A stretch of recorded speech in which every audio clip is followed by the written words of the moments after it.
The Engineering Building Elevator System Motor Proposal. My name is Tariq Edwards, and my group members are Mashara Williams, Chevon Palmer, and Renato Patrick. Today we'll be discussing our proposed motor to be used in the engineering elevator system. Elevators are prevalent throughout many multi-level structures. They control the flow of foot traffic between various floors of buildings. They allow disabled persons to access upper-level floors, and they facilitate the movements of large items, such as furniture and office equipment, between various levels of the building. Before we propose a motor for our elevator system, we first need to decide the factors that govern elevator type and design. These include cost, speed, capacity requirements, safety, and reliability. Okay, my name is Chevon Palmer, and I will go through the introduction of the proposed elevator system. Elevators are the most commonly used mode of vertical transportation in modern buildings, having more than 3 stories. Elevators consist of complex structural, mechanical, and electrical components. Gives a description of the engineering details of the elevator system. The elevator structure. Alright, this diagram shows you the basic components of the elevator. The controller and the motor are housed in the machine room, which is above the elevator shaft. The car and the counterweight are moved in an upward and downward motion by the cable. And as you can see, the other components of the diagram. Central and most visible component of an elevator is the passenger car. The counterweight consists of steel frame and stock pillars are weights secured by 2 or more iron rods. This is the basic operation of the elevator system. 1 is where you have the controller. 2 is the motor. 3 is the governor, and the governor controls the counterweight and the car. It balances the weight between the two, so you have an upward and downward motion between both of them. And 5 is the railway. And as I said, 4 is the counterweight. Hello, my name is Mashara Williams, and I'm here to walk you through our proposed system. For our system, we select a 3-phase synchronous permanent magnet motor, where our installation specification is listed below. Our system voltage is 415 volts, while the speed of the motor is 1.08 meters per second. Based on previous design, it was noticed that the height, the width, the depth of the car was measured, and it is listed below. In this case, we will consider our design considered a counterweight load, where we calculated the P of full and the P of empty to determine a size for a motor. It can be seen from the equation below, where our counterweight is CW is equal to C plus beta Q. These values will be listed below. P up is equal to C plus B2 minus C times G times V. And this all works down to P up being Q 1 minus V times G times V divided by the efficiency of the process. P is equal to the power of the motor. That's the required power of the motor, while C the car mass in kg. Q is a passenger load in kg, and efficiency. G is equal to the acceleration due to gravity, and it is to be noted that it's 9.81 meters per second. From the analysis, the maximum power required for our case, the power required for the elevator system will be obtained from the equation above. It is to be observed that beta between 0.4 to 0.45, since the elevator is only operating 80 to 90% of full load. Now let's look at the formula. P is equal to 2, 1 minus V times V times V divided efficiency, where V is a counterweight factor, and as listed earlier, between 0.4 to 0.45. The power requirements for the system.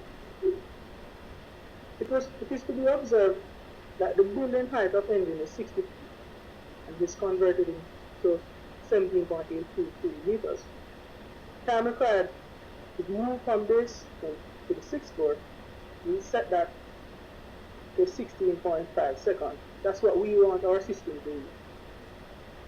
So the velocity was calculated from the distance and the time is found to be 1.08 meters per second. We assume a system efficiency of 80%. The maximum load Q is equal to the maximum number of passengers times the average weight of the passenger. And it is to be noted that the average weight of each passenger is 75 kg. This works down to 975 kilograms. Now, since we have all our unknown values, we can plug into the formula. Selecting beta to be 0.45, therefore the output power is Q 1 minus beta times V over the efficiency. This worked down to be 7.1018 kilowatt. That's approximately 7,100 watt. That's our rated. It's our rated AV. Our rated motor.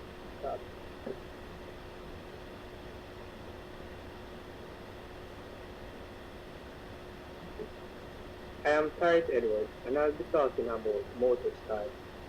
There are numerous methods of starting a motor, but we have decided to use the variable frequency drive method.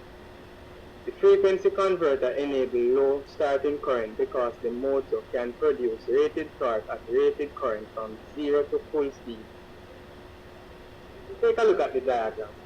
There's a rectifier, a filter, and a motor. And we have a pulse width modulating unit. For the rectifier, diode on the left side form a 3-phase rectifier whose job is to convert the incoming AC supply to DC. The DC capacitor acts as an energy storing device which helps to smooth out the DC voltage. The transistor on the right side of the inverter generates pulse width modulation signal. The transistor acts as a switch by turning on and off the signal to generate pulses of DC signal.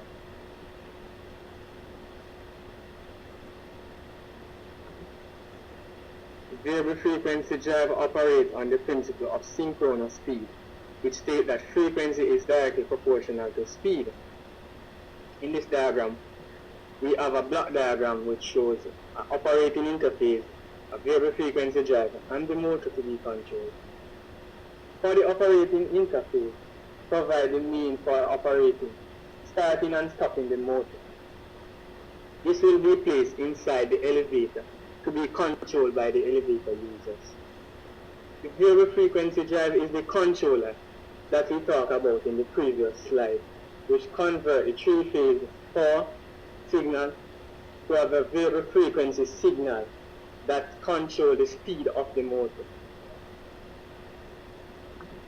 Some of the main features of variable frequency drive are stated: acceleration and deceleration, motor protection, braking, reversing operation, maximum and minimum frequency.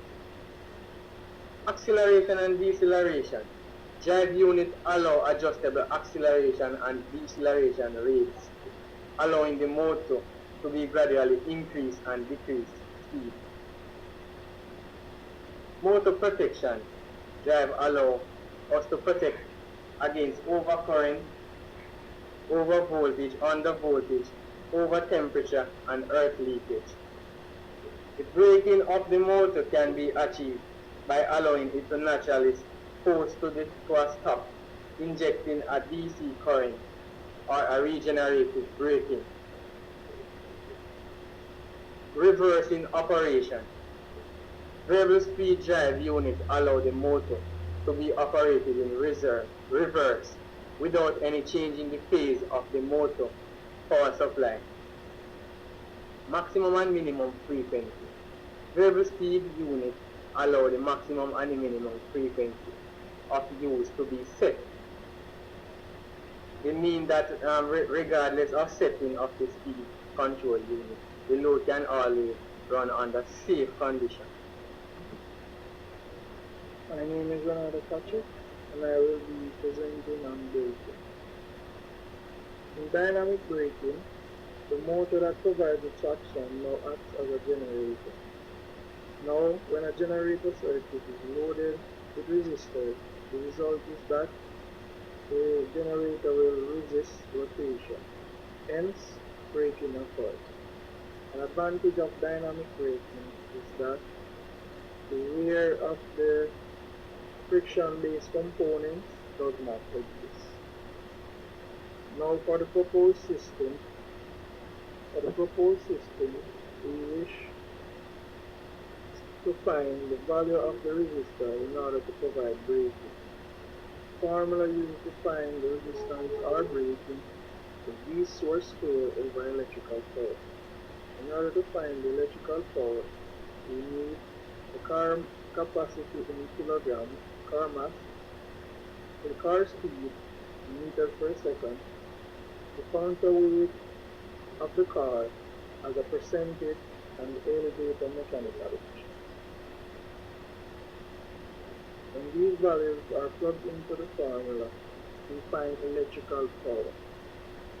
Now, we will use the formula of the braking formula to find the resistance. It is found to be 58.57 ohm. Now in concluding, for the given system, we chose a three-phase synchronous motor, since synchronous motors provide higher torque than induction motors.